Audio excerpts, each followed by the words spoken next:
The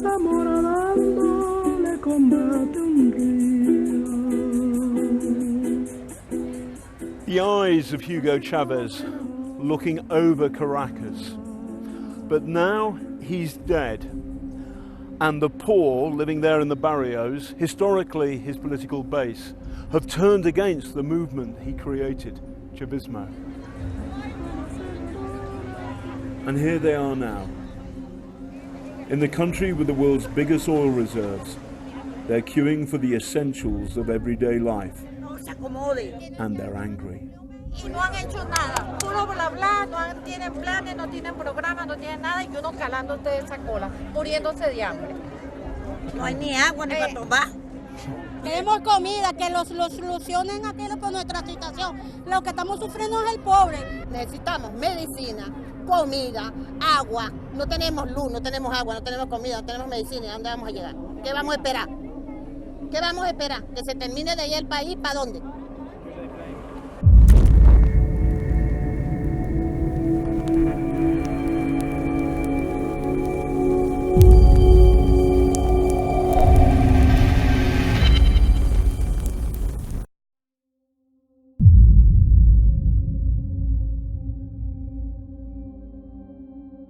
Now to Venezuela, where what has been an economic crisis is leading to social and political upheaval in a country once flush with oil money.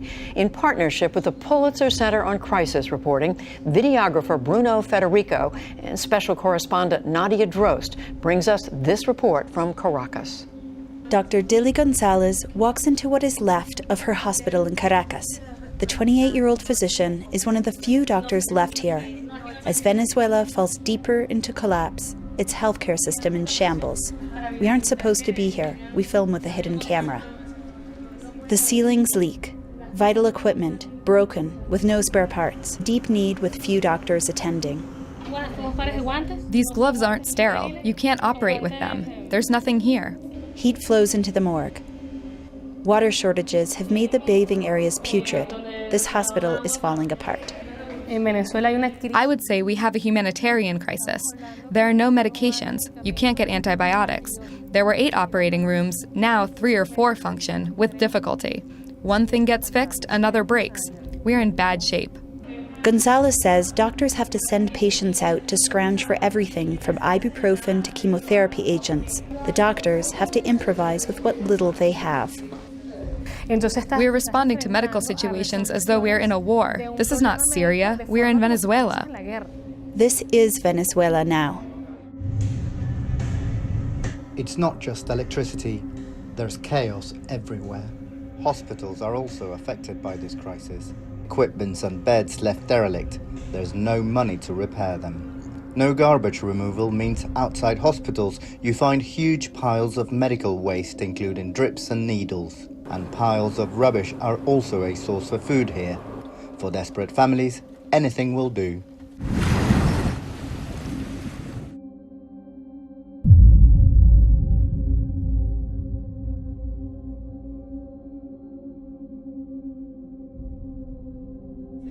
This is a far cry from a decade ago when Venezuela was the richest country in South America and its socialist leader, the swashbuckling former paratrooper Hugo Chavez, was determined to improve the lives of the country's poorest. And he had the money to do it, all because of one commodity, oil.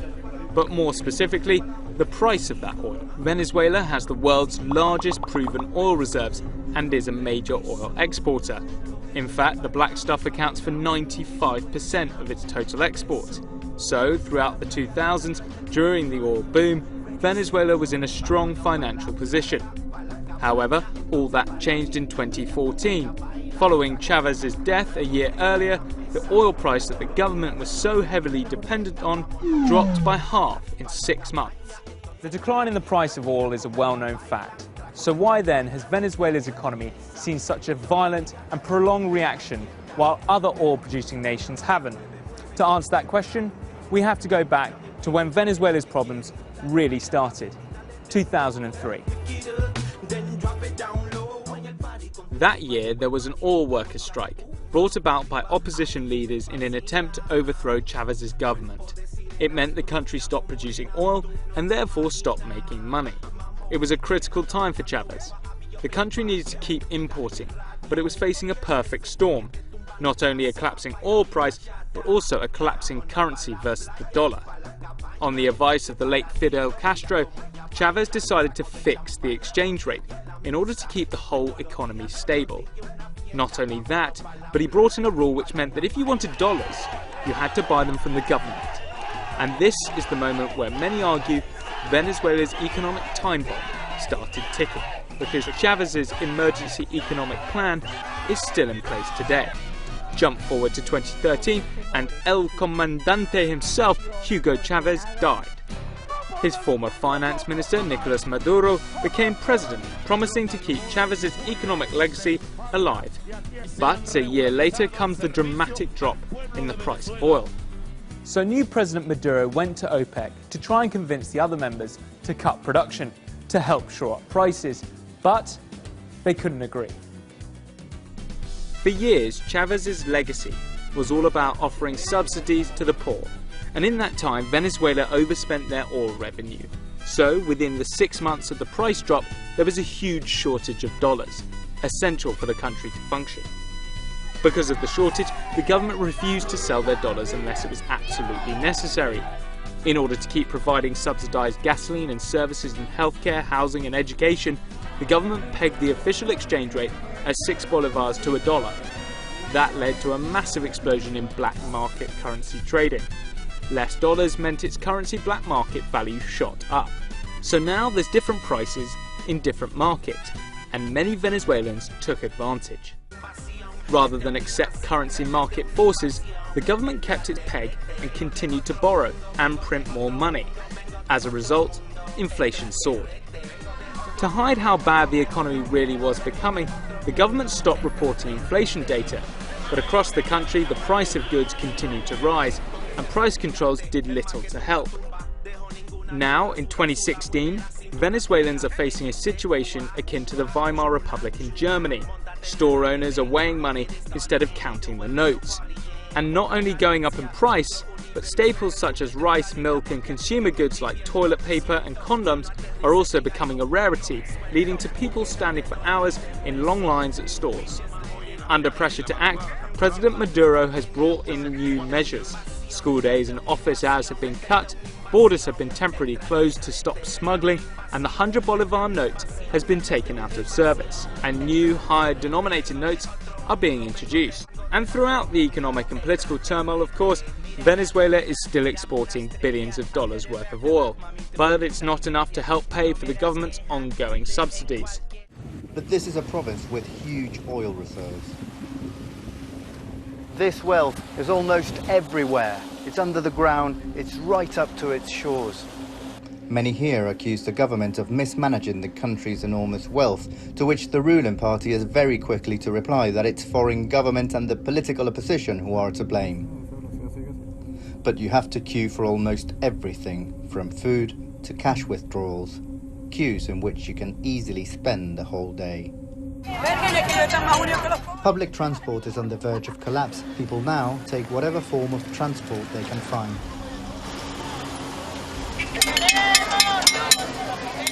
And frequent power shortages are often leading to protests. This is a community that's been 5 days without any electricity. This part of the country, this is not rare, this is happening all the time. Not even those who die escape the crisis. Frequent power cuts mean morgues can't keep bodies refrigerated.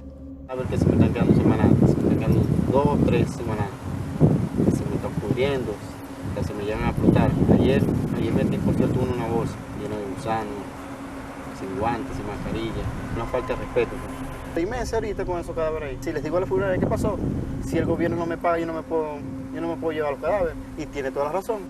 This is a rich nation, but most people here are not rich. We used to be the middle class, now we're lower class. Everyone is lower class, because no one has the economic capacity to go to the supermarket and buy everything they need, pay the rent or pay for the condominium, pay utilities with what they earn. Gonzalez and her husband, also a doctor, share a small one-bedroom apartment and can't make ends meet with their monthly salary. I earn 30,000 bolivares a month, which are about $30. For the apartment, we pay 90,000 bolivares in monthly rent. Even so, there's some of the lucky ones. 10 a.m. on a weekday morning. Hundreds wait to buy food in shopping lines that have become a symbol of Venezuela's economic crisis. We're here in a middle-class neighborhood, but most of the people in this line come from poor neighborhoods from all across the city because they can't find food at subsidized prices in their neighborhoods. So they've come here to this supermarket, lining up throughout the night in the hopes that when they can finally enter, they might come out with a bag of rice and a carton of milk. Over a decade ago, the government of former President Hugo Chavez introduced price controls on certain basic goods to make them more accessible to the poor, offering them at almost token prices. Now, with so little to go around, goods are rationed. After having been in line since midnight, Sandra Romero Maya leaves the supermarket. I want to eat a steak because I can't anymore. What do I have for food? What you see here for 15 days, a week? Do you think that 8 people can get by on this? Venezuela hardly produces anything besides oil, thanks to revenue from petroleum sales.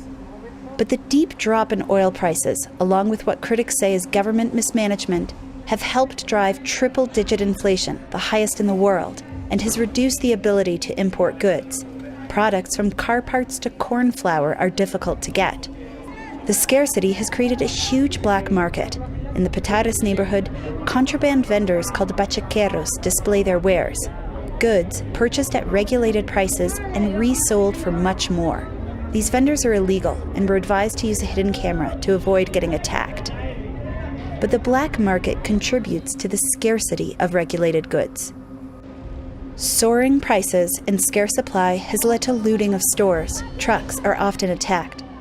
Venezuelans are at the edge, and many increasingly blame the government for the crisis they are living. President Nicolas Maduro, Chavez's chosen successor, says it's an economic war, waged by foreigners and businessmen hoarding supplies to drive up prices and destabilize the government. Y estamos ocupados en solventar la actual situación económica difícil que vive nuestra población venezolana. Pero aquí es importante señalar que a lo largo de los años de la Revolución Bolivariana nosotros hemos sido atacados incesantemente. Entonces el ataque a la economía real, donde tenemos estructuras oligopólicas que tienen posición de dominio en el mercado, buscaron la manera de ahorcarnos y asfixiarnos, disminuyendo de manera voluntaria su capacidad de producción. Eso nos ha obligado a revisar. Chavismo worked when it had its folksy messiah and high oil prices. Under Chavez's successor, Nicolas Maduro, it doesn't have either. Yo fui chavista, yo no soy madurista, pues. Chávez hizo muchas cosas buenas y mientras él mandó, era él. Lo que pasa es que dejó a una gente y aparte de que el otro se deja manipular, ¿entiendes? Por lo demás, y entonces ya no, lo que hicieron fue destruir el país, pues.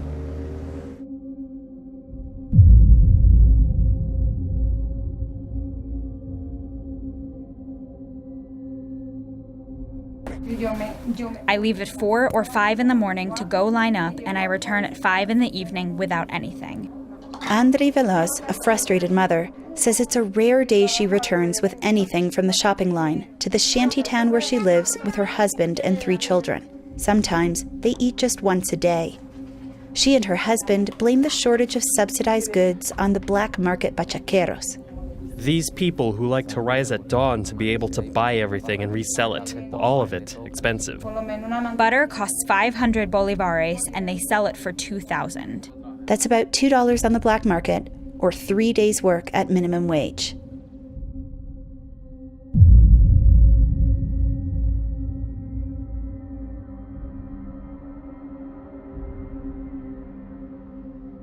Migration from Venezuela has been going on for decades. The International Organization for Migration estimates more than 1 million residents have left the country in the past 2 years. Thousands of upper-class Venezuelans left in 1999 after the election of Hugo Chavez. Many others have resisted relocating until now, but are starting to believe the situation has become so dire, they might be better off somewhere else. The Simon Bolivar Bridge has become symbolic of the exodus from Venezuela. The crossing is also just one piece of the complex puzzle facing Colombia as it struggles to absorb the increasing influx of migrants prompted by its neighbour's economic and social meltdown. Up to 45,000 migrants cross on foot from Venezuela to Cúcuta every day. The Colombian city has become the last hope for many fleeing Venezuela's crumbling economy. Back there's no food. You can't find anything. There are no medicines. We had to come here to vaccinate the baby. At home, we only have electricity for 2 hours a day. We have water from 1 to 3 hours every 2 days. There's no gas. It's a challenge to be able to get everyone in our family to sit at the table and have a meal at least once a day. You can't live on 700 to 1,000 bolivars every 2 weeks. You can't live even if you earn 2 million bolivars in 2 weeks. You can't live on that. Now in its fifth year of recession, critics blame both the government and corruption in Venezuela for the country's crippling economic crisis. Last year, inflation topped 2,600%. This year, the IMF expects it to hit 13,000%. In March, President Nicolas Maduro announced plans to change the face value of the country's bolivar currency, knocking 3 zeros off. Joining me now from Venezuela is correspondent Stephen Gibbs. He joins us from Caracas. So, Stephen, why are we seeing so many Venezuelans leaving the country now and not before? Well, I think it's progressive. People have been leaving pretty seriously since 2014. Those numbers have been going up. Why are they leaving? It's a combination of a push and a pull. It's a push, a reason to leave this country, and a pull, a reason to go to other countries. To look at the push, why are they specifically leaving Venezuela? Well, this is a country in many ways economic collapse. It has very, very serious rate of inflation, estimated to be about 100,000% at the moment. There are shortages of basics, including food, and more probably specifically in terms of the migration issue, medicines. If you look at a lot of the people that are leaving, a lot of them are expectant mothers or people with elderly relatives. They feel that they don't trust the public healthcare system here, and so there is a reason to leave. Now, why has there been this acceleration of migration in the last few months and these dramatic images we've been seeing from around the region? Part of the reason for that is that the countries in this region are about to change possibly their migration policies.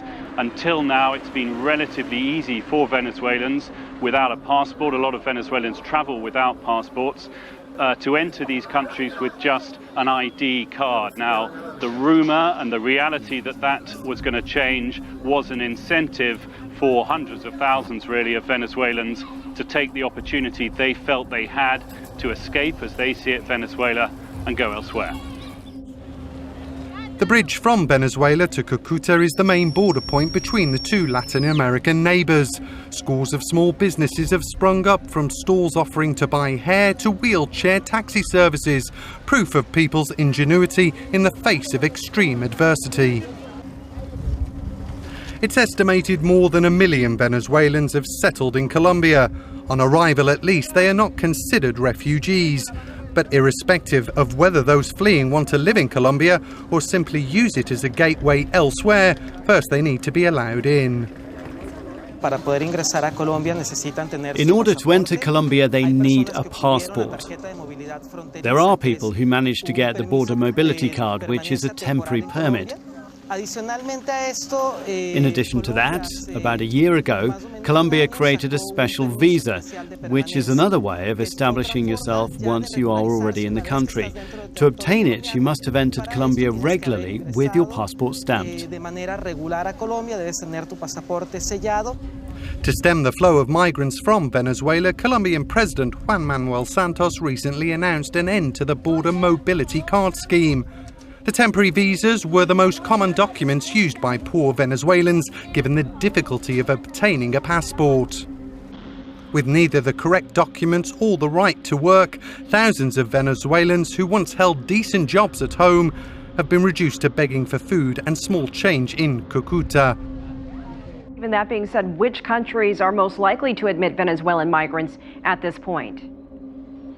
Well, most of this exodus really from Venezuela is west. It's towards the immediate neighbor of Venezuela, which is Colombia. There are around 1 million Venezuelans who, according to the Colombian government, have gone there in the last 12 months or so, between March 2017 and June of this year. The next country they go beyond that is Peru. It has 400,000 Venezuelan migrants, it says, and beyond that, Ecuador with 250,000. So that is the main direction people are going. It's west. The easiest country for them to go to currently is Colombia, because it is the nearest, and also they can travel there and cross the frontier relatively easily without a passport. But what we are seeing more and more is the migrants are going further and further, and we're not just talking about Latin America here. If you look at the United States, it has over 70,000 Venezuelans that are currently seeking asylum.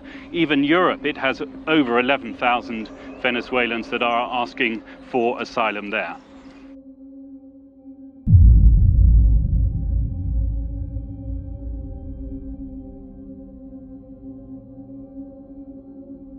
I want to bring you the very latest out of Venezuela. The top military leaders there today declared their loyalty to President Nicolas Maduro, stating that they will not support what they call a coup to replace him. Now, the reason this is so important is because yesterday, after he was pronounced interim president by Mr. Trump, Juan Guaido pleaded with the military to abandon Mr. Maduro, but see, apparently they did not. Now, in what may be a further blow to the opposition, today Russia warned the United States to butt out of Venezuela. President Putin is putting the U.S. on notice that destructive external interference is a gross violation of the, quote, fundamental norms of international law. But U.S. Secretary of State Mike Pompeo is ignoring the Putin admonition. He's attacking Maduro nonetheless. He's calling his regime morally bankrupt, economically incompetent, and profoundly corrupt. Pompeo told this today to a meeting of the 35 members of the Organization of American States right here in Washington, D.C. So there you have it, essentially both sides digging in. This Venezuelan showdown should have most Americans asking a lot of questions about coups, about oil reserves, about sovereignty rights, or lack thereof, and about us intervening, about American interventions abroad. A lively debate between the United States, Russia, U.S. allies, and Venezuela broke out at the UN Security Council on Saturday. Now it's time for every other nation to pick a side. No more delays, no more games. Either you stand with the forces of freedom, or you're in league with Maduro and his mayhem. In this case, the United States is not behind the coup d'etat. It is in advance. It's in the vanguard of the coup d'etat. It is dictating the orders, not only to the Venezuelan opposition, but also to the satellite governments in the region. It was just a series of insults that reflect the fact that today there is a satellite present here, and it is Venezuela, which has become a satellite of Cuba and Russia. Russia has no satellites. Venezuela is not a satellite of Russia. Cuba is not our satellite state. We don't even use that kind of terminology. The UN Security Council held a special meeting that day to discuss the political crisis in Venezuela. Earlier in the week, the president of the legislature, Juan Guaido, declared himself to be president of Venezuela.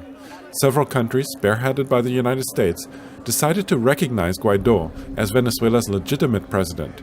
They declared President Nicolas Maduro, who began his second term in office on January 10th, as being illegitimate. Canada, Brazil, Argentina, and several other countries followed suit in not recognizing Maduro, saying that the May 2018 election was fraudulent. For his part, in reaction to these pronouncements, President Maduro broke diplomatic relations with the United States. Key in these developments are calls from Venezuela's opposition for the military to rise up against Maduro, which is why the government calls this a coup attempt. In what follows are excerpts from the speeches and talks that various ambassadors and foreign ministers gave at the UN on Saturday. U.S. Secretary of State Mike Pompeo kicked off the round of speeches. The United States is helping to recover a brighter future for Venezuela. We're here to urge all nations to support the democratic aspirations of the Venezuelan people as they try to free themselves. Major countries such as China and Russia clearly took the side of Maduro, arguing that the United States has no business interfering in the internal affairs of Venezuela. Major developments as the coup attempt in Venezuela unfolds. President Nicolas Maduro has ordered all American diplomats to leave the country by Sunday. I have decided to recall all diplomatic and consular personnel from our country stationed abroad and to close all Venezuelan embassies and consular offices in the United States. Speaking at the Organization of American States, Secretary of State Mike Pompeo rejected Maduro's order. The regime of former President Nicolas Maduro is illegitimate. We therefore consider all of its declarations and actions illegitimate and invalid. Directly after Pompeo spoke, Medea Benjamin of the anti-war group Code Pink denounced U.S. involvement in Venezuelan affairs before being dragged out by security. President Maduro made special mention of that in his address. Today, while Mike Pompeo spoke at the OES, a woman showed up with a sign saying no to a coup d'etat in Venezuela. And that's the people of the United States. A great movement will rise in the U.S. in solidarity to our country and against the imperialist coup d'etat in Venezuela. We thank you. Thank you very much. Maduro spoke with Russian President Vladimir Putin by phone. Putin told him, quote, "Destructive interference from outside grossly violates the fundamental norms of international law." Russian Foreign Minister Sergei Lavrov also weighed in on the situation in Venezuela. The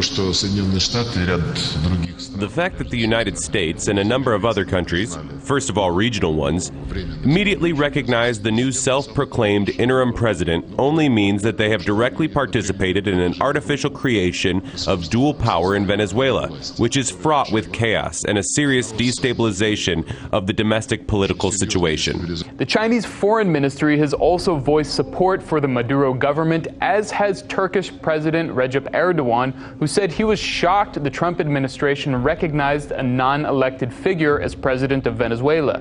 The UK, however, has come out in support of Juan Guaido, as has Ukraine, whose foreign minister tweeted, quote, "The struggle of the Venezuelan people reminds me of our Maidan revolution times." Now, he's referring to the coup in 2014, which was very violent, and the United States played a central role in orchestrating. French President Emmanuel Macron called Maduro illegitimate and said, quote, "I salute the courage of hundreds of thousands of Venezuelans marching for their liberty." It's the kind of statement we'd never hear from Macron about the mass protests that continue to grip his own country. Meanwhile, demonstrations in support of both the government and the opposition are continuing in the streets across Venezuela. Promising all options are on the table, President Trump is speaking out of the growing crisis in Venezuela today during a meeting with the Colombian president at the White House. Take a listen. Well, I have great respect for the man that many people think is the real president of Venezuela. I think there are a number of solutions, a number of different options, and we look at all options.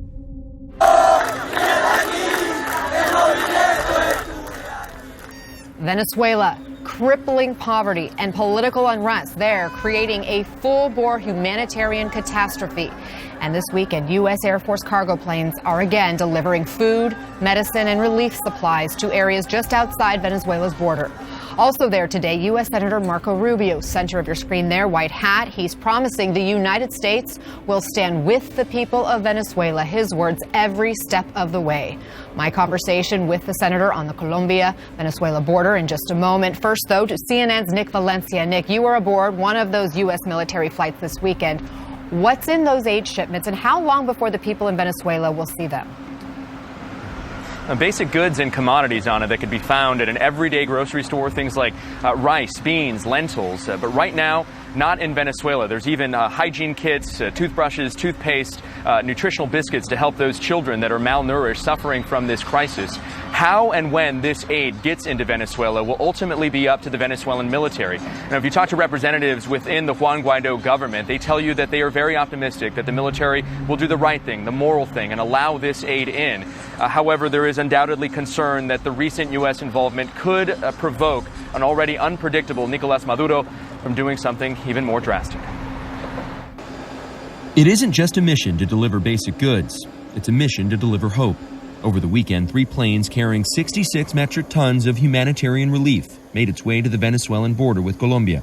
The supplies, part of an effort led by the USAID and both the Departments of Defense and State. These are just the basic necessities. State Department official Julie Chung helped lead the mission to assist the millions impacted by what she called a man-made crisis created by Venezuelan President Nicolás Maduro.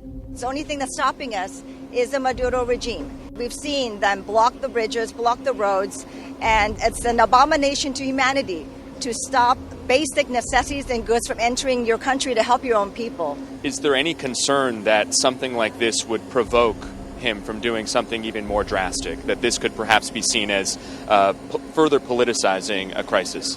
If anyone's politicizing the crisis, it's Maduro. Lester Toledo, a representative of self-declared interim Venezuelan President Juan Guaidó, joined the U.S. officials on the trip to the border. He was there when the first stage of U.S. aid arrived on the Venezuelan border February 8th. I asked him if this is the year Venezuela will turn the corner. He said he thinks it'll happen in a matter of weeks. This is the second shipment of humanitarian aid sent by the U.S. government to help Venezuela in the last 2 weeks. They say it's part of their commitment to interim President Juan Guaidó. And inside these pallets, they say, is enough to feed 3,500 children and up to 25,000 adults. Landing in Colombia, the humanitarian convoy was greeted by USAID Director Mark Green. He said the aid is arriving at the most critical time. The crisis Venezuelans are fleeing is man-made. In a matter of minutes, the supplies were offloaded and driven to this warehouse in Cúcuta, Colombia, positioned only a few hundred yards from Venezuela. The question now, with the border closed and Maduro's regime showing no sign of backing down, how to get the supplies to the people who need it most. USAID Director Mark Green said that this is the most critical time for that aid for the people of Venezuela. It comes at a time, Anna, when children are starving in the country, children that don't have to starve, children who are malnourished, hospitals that are struggling to stay open and provide for the people of Venezuela. This is now, according to the U.S. officials who were on that flight, one of the largest displacements of people in the history of Latin America. Anna? It is a stark reality there. Thank you, Nick Valencia. We're here to proclaim a new day is coming in Latin America. It's coming.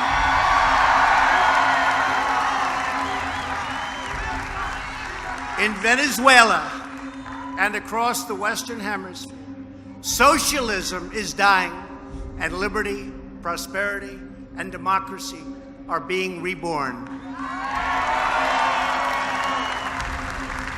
Today, our hearts are filled with hope because of the determination of millions of everyday Venezuelans, the patriotism of the Venezuelan National Assembly, and the incredible courage of interim President Juan Guaidó. The people of Venezuela are standing for freedom and democracy, and the United States of America is standing right by their side. Donald Trump has delivered a stark warning to the Venezuelan government Monday. The US president stressed his country's commitment to regime change in the impoverished South American nation and called on its military now to rise up against President Nicolás Maduro. And today I have a message for every official who is helping to keep Maduro in place. They are risking their future. They are risking their lives. You must not follow Maduro's orders to block humanitarian aid. Who's the Commander-in-Chief of the National Bolivarian Armed Forces? Donald Trump from Miami. They believe that they own our country. The days of socialism and communism are numbered not only in Venezuela, but in Nicaragua and in Cuba as well. Donald Trump in Miami, with his tired rhetoric, questioned the right of our free country to adopt the ideas of Christian human socialism, our socialism, in an almost Nazi-style speech. It's been almost a month now since opposition leader Juan Guaidó declared himself interim president of the impoverished country. He's continuing to turn up the pressure too on Nicolás Maduro, who's preventing tons of US aid from entering the country, fearing it will undermine his position. Dan Cohen's got the latest. Trump called on Venezuelan military figures to accept amnesty from Juan Guaido, saying that if they don't, then they will lose everything. Now, up to this point, the Venezuelan military officers continue largely to support the elected president, Nicolas Maduro. Trump says that they are risking their future and their lives and calls on them to not make obstacles in delivering what he says is humanitarian aid. Now, many are questioning if this is humanitarian aid at all, including the International Committee of the Red Cross, whose spokesperson in Colombia said it is, quote, not humanitarian aid. Now, in the past days, the U.S. military has brought shipments to the Venezuelan border in Cúcuta, Colombia, and actually the billionaire Richard Branson has announced he will be staging a concert to pressure Nicolas Maduro to open the border to this so-called aid. Earlier today, the Venezuelan government announced it will be holding its own concert on the border and said it wants to deliver aid packages. The U.S. is causing tens of billions of dollars of loss to Venezuela's economy, and they're offering $20 million in crumbs. This aid is politicized that the U.S. is demanding Venezuela accept. The hypocrisy is that the U.S. is imposing a very heavy sanctions that is causing far more damage than any economic crisis in the country.